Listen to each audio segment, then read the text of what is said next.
for the fans. The glory for the pinstripes. You've heard the rumors, but what's the real story behind the biggest trade talk of the season? I've got the breakdown nobody is showing you. This is the move that could bring us glory or cost us everything. Click subscribe right now to get the full inside story. What's up, Yanks Nation? Welcome back to the channel. What I gotta talk about today gets right to the heart of being a Pinstripes fan. It's about that grit, that resilience, the absolute refusal to quit that defines the Bronx Bombers.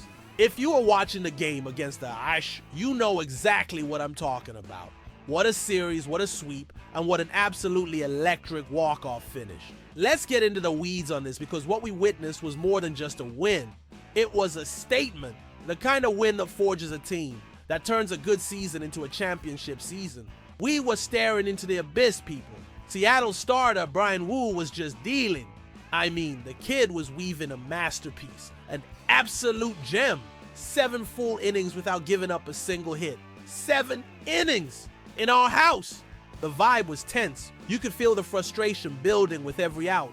Meanwhile, our guy, Marcus Stroman, was doing his thing, keeping us in it early. He gets through the first clean, but the Mariners scratch one across in the second. A walk to Luke Raley, a single from Dominic Canzone, and then another single from Cole Young. 1-0 Seattle. Not ideal, but nothing to panic about. Stroman settled in, but in the fourth, they got to him again. Miles Mastrobuoni drives in Canzone, and suddenly we're in a 2-0 hole. And woo, the guy looked untouchable. He was making our bats look silly, inducing weak contact, getting the punch-outs when he needed them. It was one of those games where you start to wonder if it's gonna happen. Fast forward to the 6th inning, Clayton Beeter comes into the game for us. Young arm in a high leverage spot. He gives up a single, but gets out of the inning with no more damage. Still 2-0, but then the 7th inning rolled around, and that's when it felt like the wheels were about to come off completely.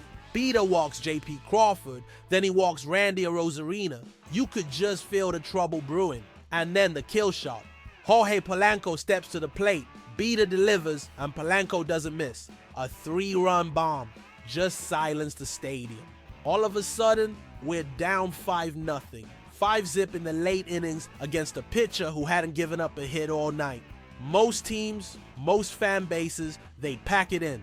They start thinking about the next game. But we ain't most teams. We're the New York Yankees. That evil empire mentality isn't about being the villain. It's about having an unshakable confidence that no matter how bad it looks, we're gonna find a way. And that's exactly what started to happen. Bottom of the 8th, we finally get to Bryan Woo. Jazz Chisholm Jr., who's been a spark plug for us, rips a single. Ben Rice follows him with another one. The train started moving. Austin Wells then comes through with a sac fly, scoring Chisholm. 5-1.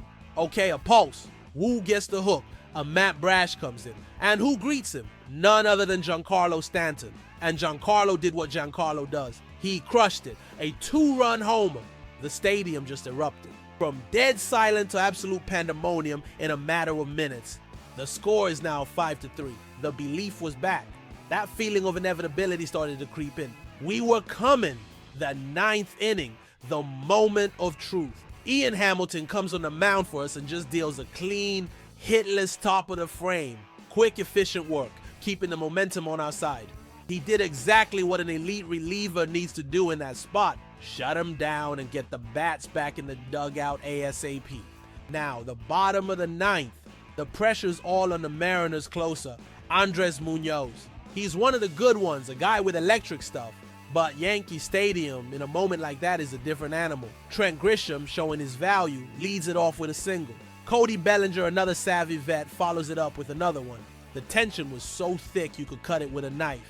Every pitch felt like it took an eternity. Ben Rice, the rookie, showing the patience of a 10-year veteran, works a walk. Bases loaded, nobody out. The stage was set, and who steps up? Austin Wells, the same guy who got us on the board in the 8th. And he did it again. A clutch, clean single into the outfield. Bellinger scores. Grisham scores. We have a tie game. 5-5. The place is going nuts. I'm telling you, if you could bottle the energy in that ballpark at that moment, you could power New York City for a week. This is why we love this game. This is why we bleed navy blue. The resilience, the fight from down 5-0 to a tie game in the 9th. Unbelievable. But the job wasn't finished. We go to extras. Devin Williams, our lockdown closer, comes on for the 10th and man was hit dominant. He gave the Mariners absolutely nothing. Kept the game locked at 5 apiece, giving us a chance to walk it off at home. Bottom of the 10th, ghost runner on second, our shortstop, Anthony Volpe. Volpe, who's been scuffling a bit with the bat, but whose importance to this team cannot be overstated. Gabe Spears on the mound for Seattle. And then the captain, Aaron Judge. With a game on the line, Judge does what the great ones do. He doesn't try to do too much. He just puts the bat on the ball, a solid single. And Volpe, what a run! He was flying from second, rounded third, and slid into home with a perfect head-first slide that was pure grit and determination. A cathartic moment for the kid. Yankees win 6-5, a series sweep against a good Mariners team. This game was a microcosm of our season. It ain't always pretty, but we find a way. And that find a way mentality extends off the field. It goes right up to the front office. And that brings me to the big topic that's been swirling around Yanks Nation. What happens now at third base? The release of DJ Lemahieu'S was a seismic move. Look, I respect everything DJ did for this team. A former All-Star, a batting champ. But baseball is a business, and the reality is the production just wasn't there anymore. The move to DFA him and eat the $22 million left on his contract was a bold statement from Brian Cashman and the front office. It was a signal that they are not content with the status quo. They are in win-now mode, and any piece that doesn't fit the puzzle for a World Series title is expendable. The move freed up second base for Jazz Chisholm Jr. to go back to his natural position, which is huge. But it left a glaring hole at the hot corner. Yeah, we got internal options in Jorbit Vivas and Oswald Peraza, and I like their upside, especially Peraza's. But if we're serious about October, we need a sure thing. We need an impact bat. And that's where the name we've all been hearing for months comes roaring back to the forefront, Nolan Arenado. Mike Caesar over at CBS Sports reignited that flame. And it makes all the sense in the world. The Yankees already kicked the tires on him in the offseason, reportedly offering Marcus Stroman in a 1-for-1 swap. Clearly the interest is there. Now the situation has changed. Is Arenado the missing piece? Let's break it down. The Nolan Arenado question is a complicated one, and it's exactly the kind of decision that defines a GM's legacy. On one hand, you have a 10-time Gold Glover. 10! His defense, even if it's declining, is still elite and will be a massive upgrade at third. He's a veteran with postseason experience, a clubhouse leader. The thought of adding that presence to our infield is incredibly tempting. He brings an intensity, a mentality that would fit right into the Yankee culture. However, there's the other side of the coin, and it's an expensive one. Arenado is 34 years old. His offensive production has been trending down. His OPS plus was 101 last season, which is basically league average, and this year it's at 95, which is below average. And then there's the contract. He's still owed $40 million through 2027. The risk here is obvious, and it's one we know all too well. Are we just trading one declining player, Lemahieu'S, for another guy who's a year or two away from becoming the next Lemahieu'S? It's a gamble. The bet is that a change of scenery, the energy of playing for a title in the Bronx would reignite his bat. We've seen it happen. Paul Goldschmidt, his former Cardinals teammate, is an example of a veteran finding new life. But Yankee Stadium can be unforgiving to aging right-handed hitters. It's a high-risk, high-reward proposition. The Cardinals, by all accounts, are willing to deal. They spent the whole winter trying to move him, so a deal is there to be made. The question is the price. What would we have to give up?